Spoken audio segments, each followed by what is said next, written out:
Aquarius, your in-depth monthly forecast for July 2024 for the ascendant, the sun or the moon. On the screen now, I'm showing the event chart right at the start of the month.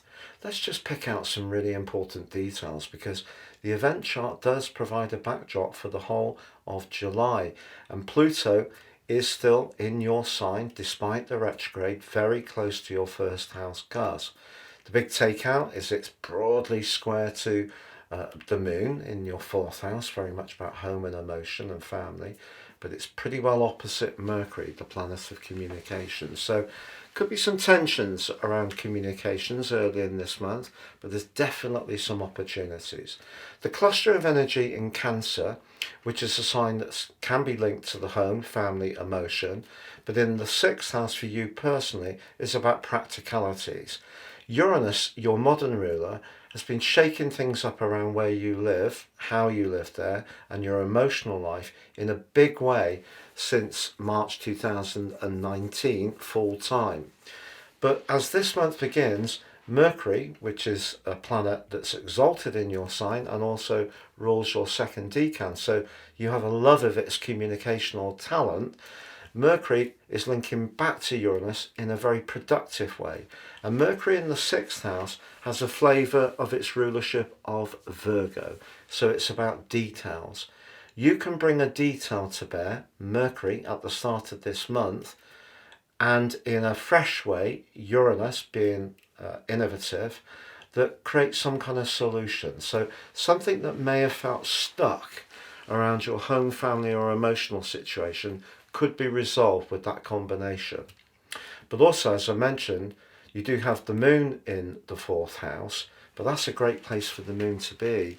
The moon loves being in Taurus, it's exalted here, but also the fourth house has a flavour of the sign of Cancer where you've got that cluster of energy.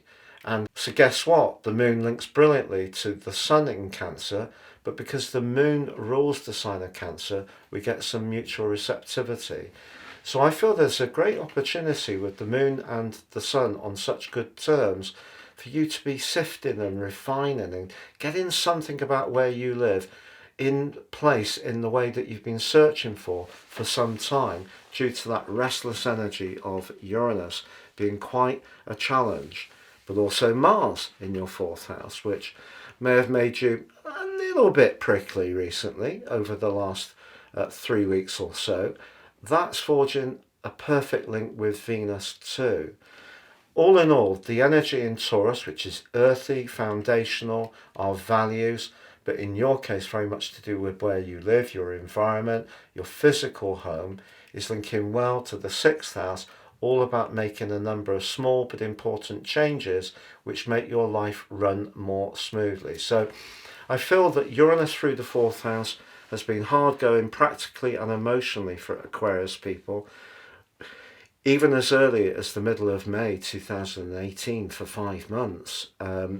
And this particular return for this month suggests that a lot of the struggles that you may have gone through can start to work themselves out, and that points towards a calmer, more serene, more settled, emotional family and life organisational setup.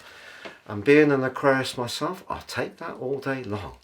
But we also have the link between Saturn, your traditional ruler, in house 2, which has meant that maybe finance has been a little bit tight over the last 15 months. That's linking well to Venus. Whether it is around a relationship, which obviously Venus can be about, or about money, which is governed by Venus too, I feel that this points towards a kind of balance, making sure that you're staying within your boundaries, but you're okay with it. You might not have quite as much as you want, but you've come to a point of equanimity. So that's really sweet. Now, Jupiter, the planet of expansion and good fortune, retains its location in the most flamboyant part of your scope, the sign of Gemini, which can be great fun, quick-witted and very clever, but the fifth house, which is where we manifest our desire to showcase our talent, our creativity, but most of all, our individuality. But you know, Jupiter plays a star role at the start of this month, pivoting brilliantly with the moon, but also with the sun. So there can be some fortune around a practical or emotional matter as you go into this month. If you love animals, something around a new addition to the family can also bring a great deal of pleasure to you. But that takes us to the 2nd of July, because then Mercury moves forwards and moves into a direct opposition with Pluto over the following few days. Now, Pluto in your sign has been pushing you to reclaim your power, because in the 12th house, which it's going to return to for one final time from the 1st, 2nd of September, depending on where you live, through to 20th November, Pluto's been pushing us, Aquarius people, to reclaim what makes us individual, because those first 2.5 degrees of Aquarius have a double Uranian value. So daring to be different, being a bit more provocative, being less concerned with the more psychological domain that Pluto had been arousing since 2008, while there is one final visit back between those dates. But that opposition between Mercury and Pluto suggests there could be an intense encounter, and it could be a connection to someone that can be very good for you or me, but it also could be a challenge. And sometimes people we meet, we don't always understand who they are, or they may provide an opportunity, but we have to step outside our comfort zone. Or you may encounter someone from a romantic viewpoint, because Mercury moving into the 7th house sharpens up the ability to be a bit more detached in that inimitable Aquarius way, and accept that people aren't always like us. That's cool. They bring something different and fresh. That's the philosophy. What's the reality? Well, Aquarius people, of course, can be very invested in being a fixed sign, knowing what they know. So actually, despite the philosophy, someone who's different can actually be a bit scary. So something could happen at the start of this month which has real promise, but may require some scrutinization of who you are. Try to take it in your stride. But on the 5th, there's a new moon in the sign of Cancer. This is a great opportunity if you're thinking about, in that anyway, redecorating your home, or reordering it in some way, buying some new home furnishings, enjoying time in the garden, having people around and cooking for them. The 6th house is where you want to be of service to people, but it also can be about jobs. So this new moon could bring a new job or role or opportunity over the next month, but you have to be open to flex. And 6th house energy is mutable, even though the sign of Cancer is cardinal. So that's very much about being a leader, but you may have to give up a little bit of your ideology to seize this role, because this particular new moon T-squares the nodal axis. And that means that the North Node in Aries, the point of destiny, is in your 3rd house of ideas, but on the other side of the heavens, the South Node's in your 9th house. That's really what your highest hopes are. But if you get offered something that's not quite perfect, the 6th house, you might need to flex in order to go with it. But then on the 12th, Venus moves into your 7th house. Now this is really seriously good stuff. Venus blesses us most across house 1, 5, 7, in my opinion. Other people may see it differently. The 7th house with Venus enables Venus to find some point of connection, even if it's not a total agreement. So in other words, it's more easygoing. The sign of Leo obviously magnifies the glory of Venus. We had it for 4 months last year, if you recall. But here, it could bring someone really significant into your world, and I don't mean just romantically. So it could mean a new business connection or alliance or friendship, association that has some magic attached to it. But again, because it goes opposite Pluto on your side, don't be too bound up by how you've always done it and what you really believe in. You've got to stay flexible to seize the opportunities this month, Aquarius.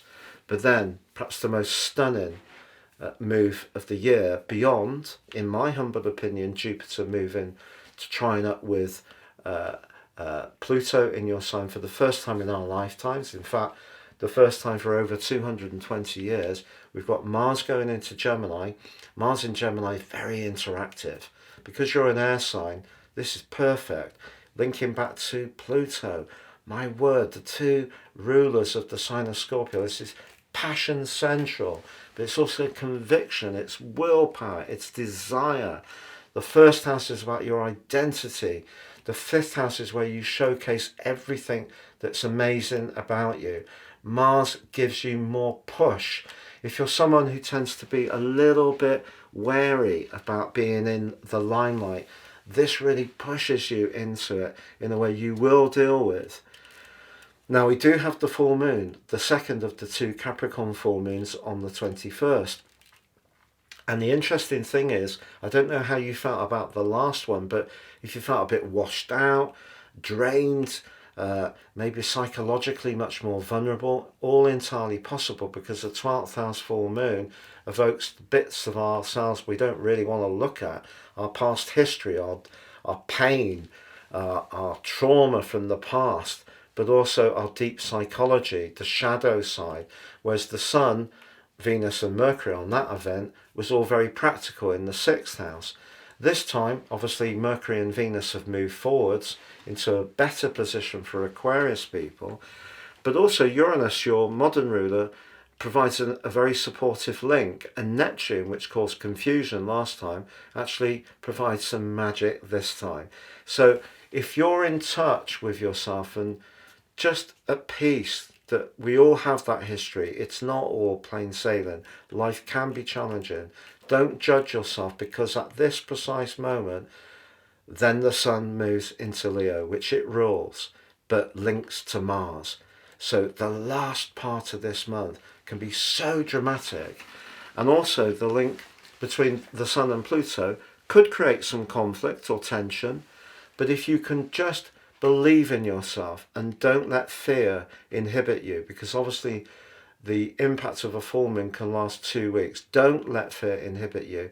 Then Mercury moves into the 8th house. If you are discussing a financial matter, it can be really good to go. Chiron goes retrograde on the 26th through to the 26th of December. What amazing synchronicity, 5 exact months.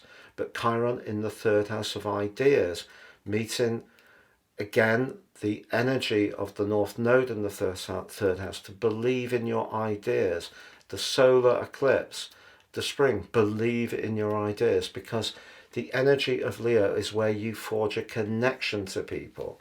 It can be about relationships, but it can also be about where you set your boundaries, but set your stall out. It's where you engage.